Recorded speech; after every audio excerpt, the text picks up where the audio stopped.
क्या आप जानते हैं कि एक ओलंपिक चैंपियन ने वैलेंटाइन डे पर अपनी गर्ल फ्रेंड को कत्ल कर दिया? ऑस्कर पिस्टोरियस, जिसे ब्लेड रनर कहा जाता था, ने 2013 में रीवा स्टीनकीमप पर 4 गोलियां चलाईं।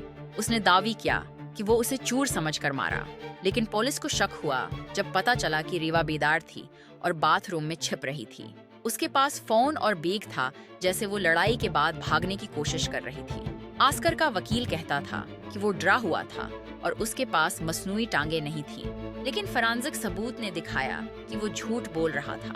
वो मसनूई टांगे पहने हुए था और सोच समझकर गोलियां चलाईं। कोर्ट में पता चला कि ऑस्कर को बंदूकों का शौक था और पहले भी तशद्दुद कर चुका था। पहले उसे कम सजा मिली, लेकिन बाद में कत्ल के जुर्म में 13 साल कैद हुई।